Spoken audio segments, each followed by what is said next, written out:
Indonesia.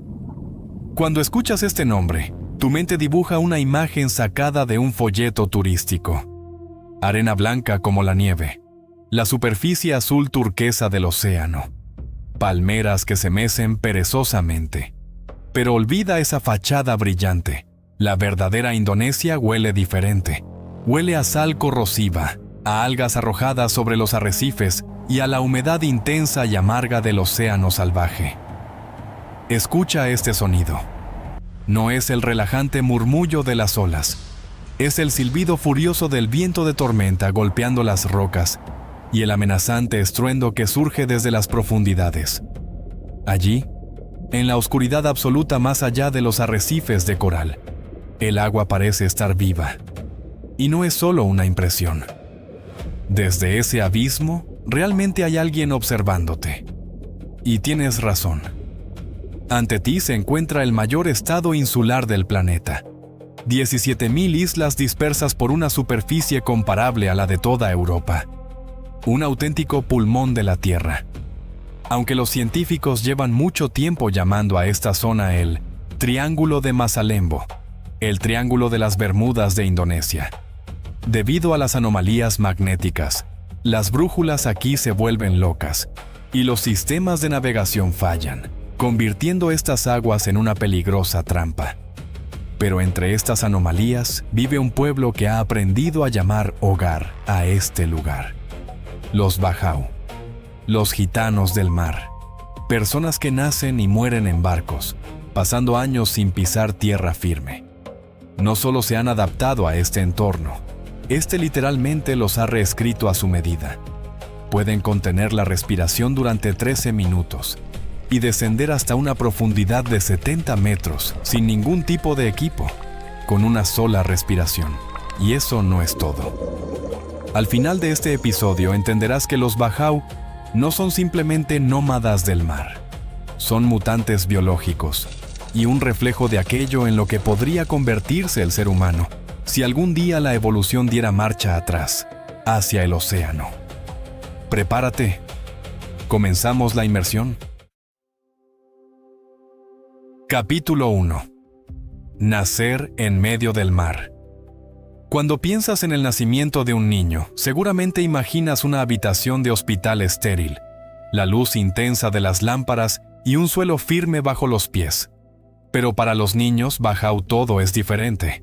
Su vida comienza en pleno triángulo de coral de Indonesia, directamente sobre la cubierta oscilante de una embarcación tradicional de madera llamada lepa.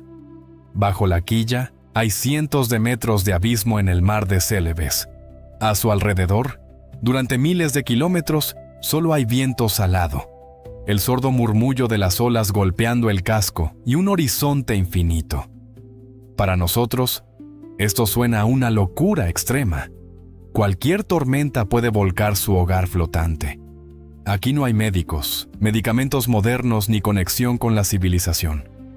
Pero los Bajau tienen sus propias leyes de supervivencia. Al recién nacido lo bañan en el océano durante los primeros minutos de vida.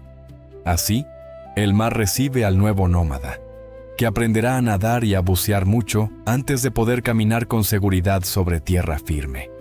Estas personas no tienen pasaportes, ciudadanía, historiales médicos ni fechas de nacimiento.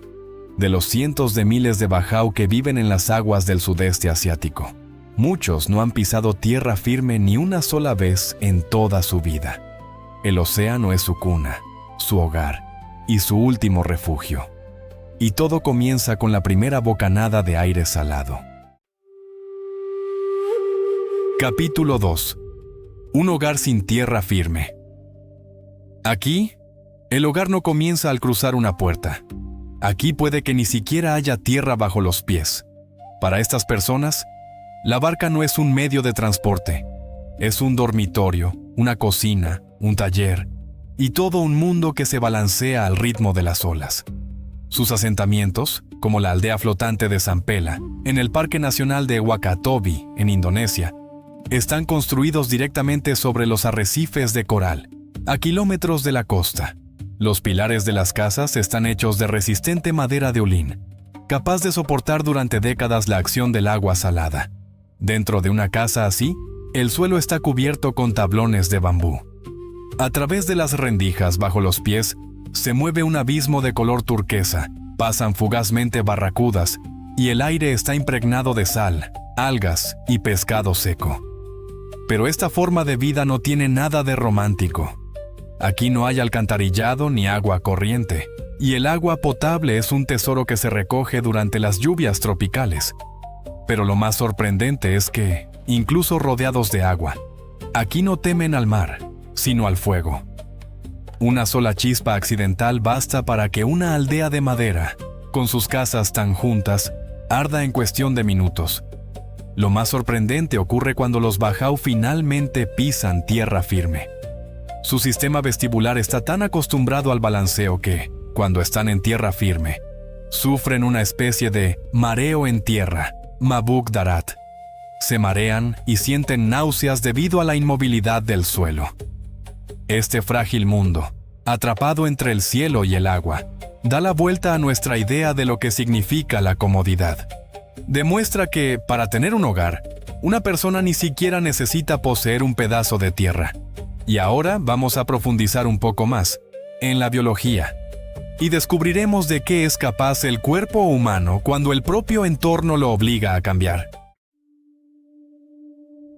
Capítulo 3. Las personas que se sumergen bajo el agua. Una persona normal, sin equipo especial, empieza a quedarse sin aire después de apenas un minuto bajo el agua, y a una profundidad de unos 40 metros, la presión se vuelve tan intensa que los pulmones tienen que trabajar al límite. Pero para los cazadores Bajau, las leyes de la física parecen no existir. Son capaces de descender hasta una profundidad de 70 metros con una sola respiración y permanecer bajo el agua hasta 13 minutos. El único equipo del cazador es un arpón de madera y unas gafas hechas de corteza con pequeños cristales. Después de saltar de la barca, el Bajau no nada, sino que literalmente camina por el fondo del mar. Avanza tranquilamente sobre la arena entre los corales mientras acecha a su presa. Su pulso desciende hasta 30 latidos por minuto, y su cuerpo entra en modo de ahorro de energía. Pero el océano no perdona semejante desafío. En las profundidades, la enorme presión comprime el cuerpo, mientras que el nitrógeno disuelto en la sangre se convierte en una amenaza oculta.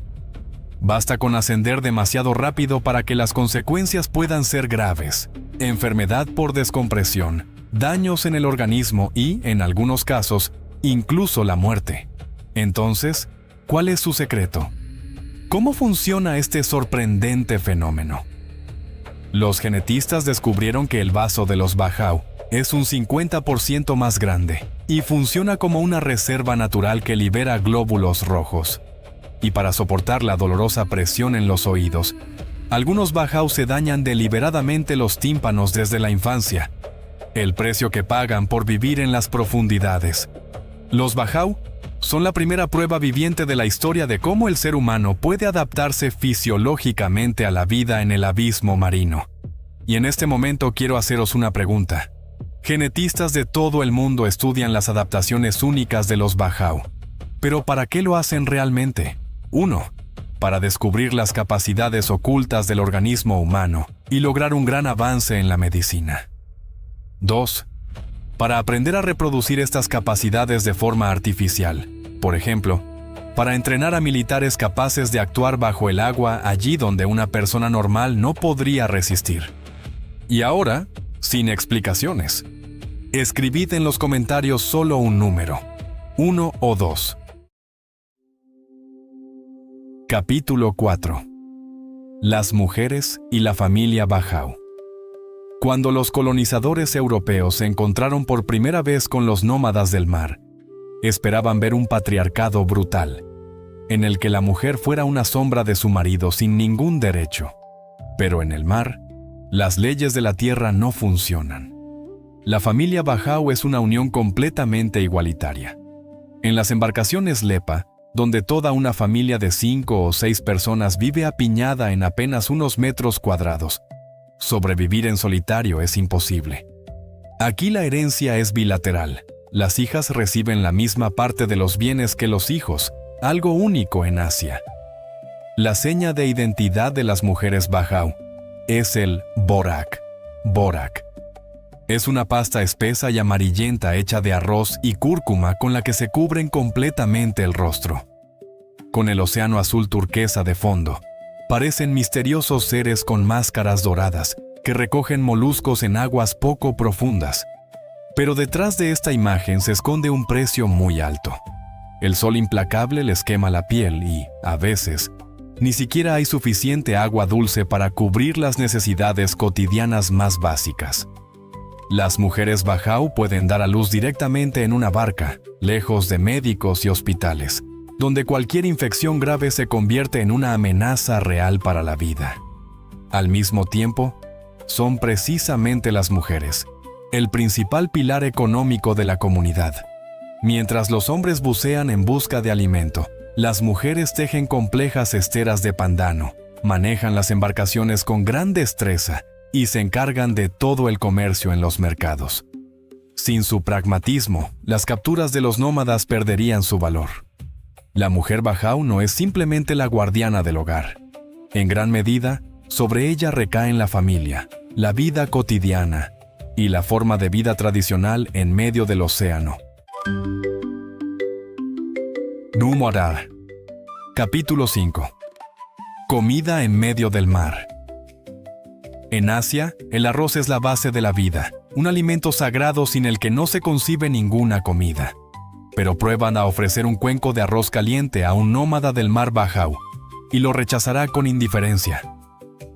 Para las personas que viven en medio del mar de Celebes, la principal fuente de hidratos de carbono no es el arroz, sino la mandioca tropical, también conocida como yuca, que fue introducida en su día por los españoles. Con su pulpa rallada preparan unas tortas sin levadura llamadas tompek o unos cilindros cocidos al vapor llamados piyutu, que sustituyen por completo al pan. Imagina una comida sobre una cubierta que se balancea. Delante de ti colocan oko oko, oko oko, un caparazón de erizo de mar relleno de arroz, algas verdes latok, que revientan agradablemente entre los dientes como huevas saladas, y la tierna carne de los gigantescos moluscos quima, rociada con zumo de lima. Pero si algún día visitas a los Bajau, recuerda que la cocina local también sabe sorprender. Uno de sus platos más insólitos es el sagol de pez globo, o ikan buntal. Un error al prepararlo puede resultar mortal.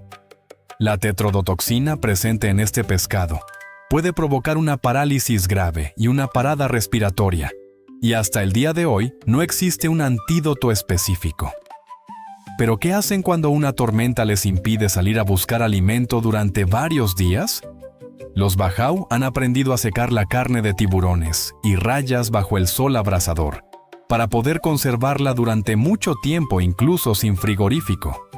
Su cocina nació de la necesidad de sobrevivir allí donde no hay campos, ni las reservas de alimentos a las que estamos acostumbrados. Durante siglos, han encontrado en el mar todo lo que necesitan, convirtiendo el océano en su principal fuente de alimento. Si esta investigación te está resultando interesante, apoya al canal Historias de los Siglos y dale a me gusta al video. Así llegará a más personas que también quieren saber más.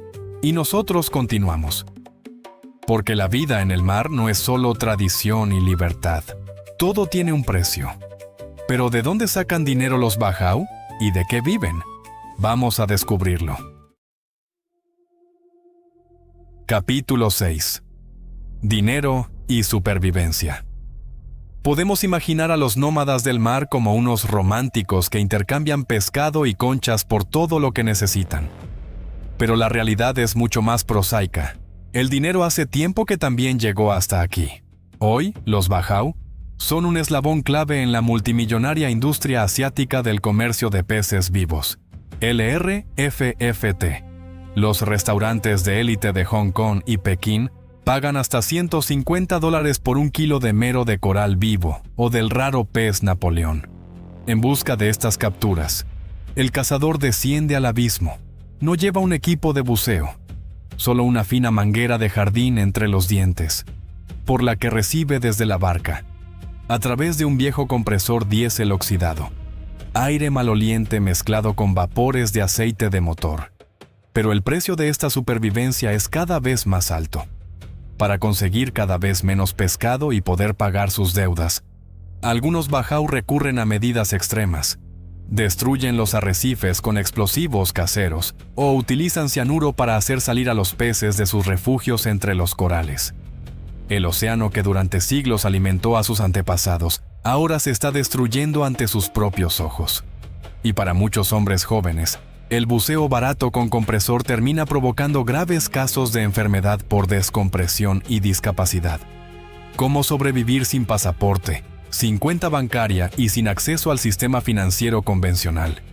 Muchos bajau dependen de un sistema informal llamado toque.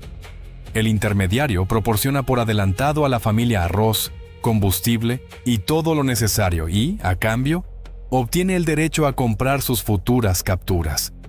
Así surge una deuda de la que, a veces, resulta casi imposible escapar. Y aquí está la paradoja. Un pueblo que durante siglos vivió libre en el mar, depende hoy cada vez más del dinero, de los intermediarios y del mercado. Y a veces agotan el océano no para hacerse ricos, sino simplemente para poder volver a alimentar a su familia al día siguiente. Capítulo 7. Cuando un nómada del mar pisa tierra firme. Nos parece que obtener un pasaporte e integrarse en la sociedad moderna es algo positivo que abre las puertas a derechos y oportunidades.